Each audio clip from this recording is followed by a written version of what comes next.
Welcome friends, today will discussion humidity and condensation के रूप पर हम चर्चा करेंगे। रूप कौन कौन से हैं? कुहरा है, कुहासा है, धुंध है, ओला है, पाला है, हिमकण है, बर्फबारी है। ये सब इसी मौसम में ठंडक में होते हैं। और बताते चले उच्च अक्षांश जो है ध्रुव हैं वहां पर तो हमेशा होते रहते हैं। बट जो विषुवत रेखीय जो कंट्रीज हैं यहाँ पर जो है इसके आसपास जो बसे हुए कंट्रीज हैं तो यहाँ पर ये ठंडक में ही होते हैं। तो इनके बारे में जानते हैं। तो जानने से पहले हम ह्यूमिडिटी के बारे में जानेंगे। ह्यूमिडिटी आर्द्रता क्या होती है? आर्द्रता दोस्तों वायुमंडल में उपस्थित जलवाष्प की मात्रा होती है। अभी ये जो आर्द्रता है 3 प्रकार की होती है। 3 प्रकार में जैसे एब्सोल्यूट ह्यूमिडिटी और स्पेसिफिक ह्यूमिडिटी एंड और उसके बाद जो है रिलेटिव ह्यूमिडिटी। इन तीनों में से सबसे महत्वपूर्ण है रिलेटिव ह्यूमिडिटी, सापेक्ष आर्द्रता।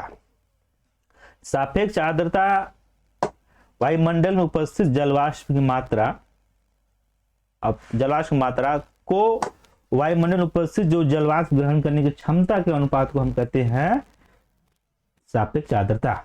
अब ये फार्मूला देखिएगा आप जो है समझ जाएंगे।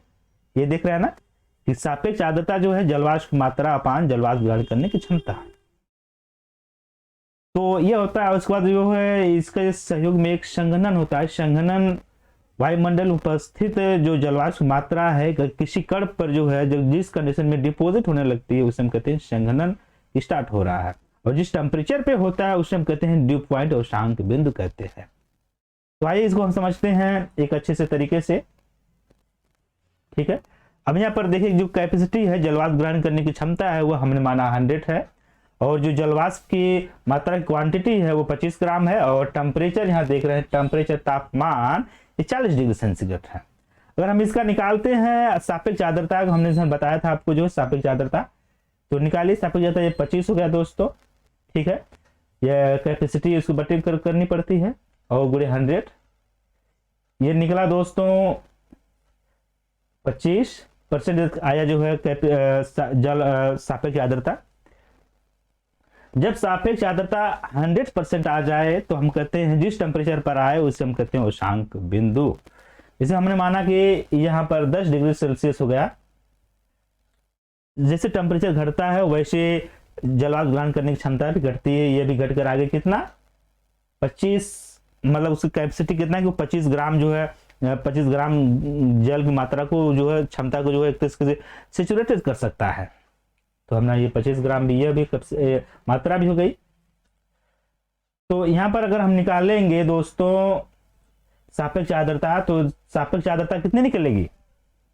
तो 25/25 गुणे मल्टीपल 100%। तो ये जिस टेम्परेचर पर निकली है कितने पर निकली है 10 डिग्री सेंटीग्रेड पे निकली है। तो ये जो है उष्मांक बिंदु कहलाएगा। क्या कहलाएगा? उष्मांक बिंदु। ये कहलाएगा ड्यू पॉइंट। ओके, अब जहां तक समझ गए होंगे। अब इसी ड्यू पॉइंट से अगर हम बात बताते चले आपको जो है, इसी ड्यू पॉइंट से उष्मांक बिंदु से देखिएगा जो है आसान से समझिएगा जो है उष्मांक बिंदु। उष्मांक बिंदु से अगर संघनन ऊपर हो, अगर टेम्परेचर से उष्मांक बिंदु टेम्परेचर से ऊपर हो, संघनन हो, तो उस समय जल द्रवित हो जाता है। जल की मात्रा में जो पिघलने लगता है अर्थात बारिश होने का संभावना रहती है। वहीं पर अगर जो उष्मांक बिंदु से नीचे जो संघनन हो तो कहते हैं ये क्रिस्टल में बर्फ के जो है क्रिस्टल के रूप में जो है बनने लगता है। यहाँ पर जलवाष्प की मात्रा जो है पिघलने लगती है, तो पिघलने लगती है अर्थात एक तरह से बादल बनने की घटना जो है यहाँ पर आ सकती है, बादल। ठीक है, और यहाँ पर जो है जलवाष्प क्रिस्टल बनने लगता है। बर्फ जो है बर्फ क्रिस्टल बनते हैं। ठीक है दोस्तों, अगर उसके बाद हम बात करें आगे चलते हैं हिमांक बिंदु किसे कहते हैं? हिमांक बिंदु उसे कहते हैं। अभी आप उसको जो इसका सार समझ में आएगा। जो हिमांक बिंदु किसे कहते हैं? हिमांक बिंदु अगर किसी द्रव का जो है द्रव का ठोस में बदलने की जिस टेम्परेचर से वो ठोस में बदलने लगता है तो उसी टेम्परेचर को हम कहते हैं हिमांक बिंदु। जैसे हमने माना जल है, जल जैसे बर्फ में बदलने लगता है और जिस टेम्परेचर से बदलना स्टार्ट करता है बर्फ में जो है जल, तो उसे कहते हैं हम हिमांक बिंदु। ठीक है, तो हिमांक बिंदु कहते हैं और उसको हिमांक बिंदु के बारे में बताते चले आपको जो है। तो आइए, ये हिमांक बिंदु है, हिमांक बिंदु इसे कहते हैं फ्रीजिंग पॉइंट। ठीक है, अगर हिमांक बिंदु से ऊपर और नीचे ये दो कंडीशन होंगी।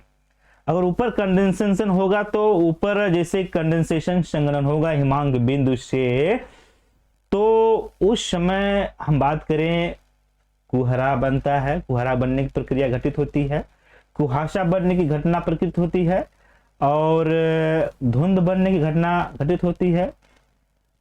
और इस में जो है जो वायुमंडल में कण जो है एक तरीके से धुआं की तरफ जमने की ही प्रक्रिया घटित हो रही है, जैसे इस समय जो है दिल्ली में घटित हो रही है। ठीक है, क्या क्या घटित होती है? कुहरा, कुहासा, धुंध। ठीक है, ये सब बनने घटना घटित होती है। वहीं पर अगर फ्रीजिंग पॉइंट से हिमांक बिंदु से नीचे अगर घटना घटित होती है, संघनन बनता है, तो क्या होता है? पाला पड़ता है, ठीक है, और ओला पड़ता है और हिमकड़ पड़ते हैं और हिमकड़ के बाद बर्फबारी भी होती है। ठीक है, ऊपर में बादल भी बनने घटना होगी जो है। ये जो घटनाएं घटित होती है, ये क्यों घटित होती हैं जैसे हमने आपको बताया। तो वैसे कुहरा जो होता है, कुहरा में हमें जो है अभी इसका एग्जांपल हम आपको देंगे जो है। अभी देखिए कुहरा जो है, देखिएगा जो है कुहरा में आपको दिखाते चलते हैं। ये देखिए, अब देख रहे हैं ना, तो यहाँ पर ये देखिए, उसकी रुकिए अब दिखाते चलते आपको हम। ओके, यहाँ पर देखिए, यहाँ पर देखिए कुहरा कौन है? ये जो है ये कुहरा है, ये देख रहे हैं ना। यहाँ पर देखिए, यहाँ पर कुहरा में ऐसा होता है कि एक किलोमीटर से ज्यादा दूर तक हम नहीं देख सकते हैं। इतनी जो है मतलब कण पे जो है डिपॉजिट हो जाते हैं जलवाष्प की मात्राएं। तो इस समय 1 किलोमीटर से जो है फॉग में, कुहरा में हमको दिखाई नहीं देता है। वहीं पर अगर हम बात करें मिस्ट की, मतलब कुहासा पे, कुहासा में 1 या 2 किलोमीटर तक हम देख सकते हैं, उससे ज्यादा देख सकते हैं, उसमें ज्यादा जब मौसम साफ होता है कुहरा में। और वहीं पर ड्यू पॉइंट करें ओश में जो है, ओश में क्या होता है कि अब ये जो बूंदे होती हैं, जलवाष्प की मात्राएं जो जमी होती हैं, वो वायुमंडल जो कण होते हैं जमी होती है, वो धीरे धीरे क्या करती हैं? नीचे आती हैं। जैसे नीचे आती हैं तो रात को ठंडक पड़ती है, ठंड में वो जो उनका संघनन धीरे धीरे बढ़ने लगता है, वो आके जो है पौधों पे या घास पे एक तरीके से डिपॉजिट हो जाते हैं, छोटी छोटी गोल गोल बूंदों में। वो जो गोल बूंदें होती है वो विस्कोसिटी जिसे कहते हैं श्यानता के कारण होती हैं।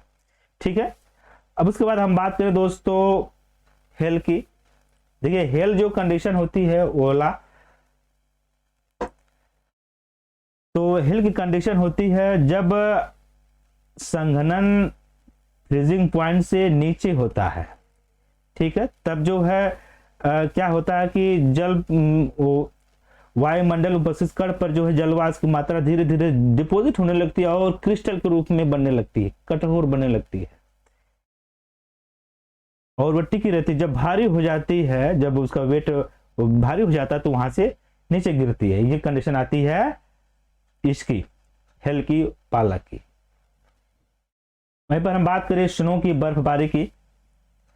बर्फबारी में कंडीशन भी यही होती है, लेकिन वहां पर जो है एक तरीके से जब अधिक मात्रा में डिपॉजिट होकर जो है जब गिरना अचानक स्टार्ट हो जाता है तो उसमें बर्फबारी होने लगती है।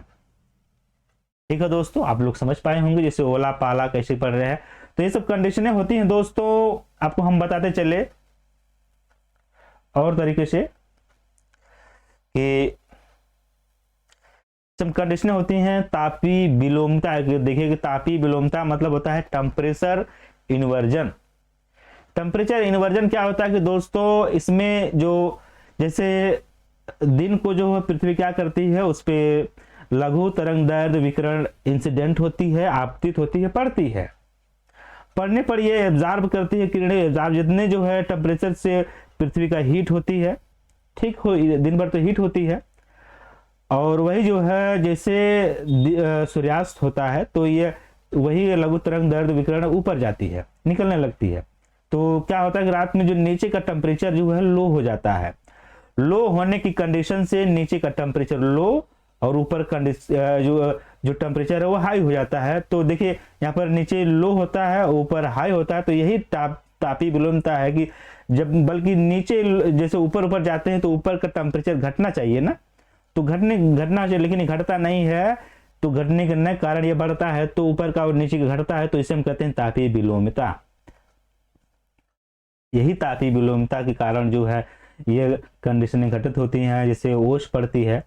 अब नीचे जैसे ठंडक है, ऊपर टेम्परेचर है, अब वो जैसे नीचे नीचे आएगा वैसे कंडेंसेशन होगा, वैसे नीचे नीचे कंडेंसेशन संघनन हुआ, वही संघनन हिमांक बिंदु से जस्ट ऊपर के टेम्परेचर होगा, तो वह जो बूंदे हैं जलवाष्प की मात्राएं वह आकर घास पे पौधों पर डिपोजिट होने लगती है, उसे हम कहते हैं ओस। ठीक है, जहां तक कि आप लोग समझ पाए होंगे उस तरह ओस होता है। उसी तरह अगर फ्रीजिंग पॉइंट से नीचे हो तो वह पाला होता है, ओला होता है, हिमकड़ होते हैं, बर्फबारी होती है। बस बट जो हमने जो बताया, जो सिद्धांत जहां था, जो थ्योरी थी, कॉन्सेप्ट था, इसी कॉन्सेप्ट सब घटनाएं घटित होती हैं। जहां तक कि दोस्तों आप लोग समझ में आया होगा। Bye and take care.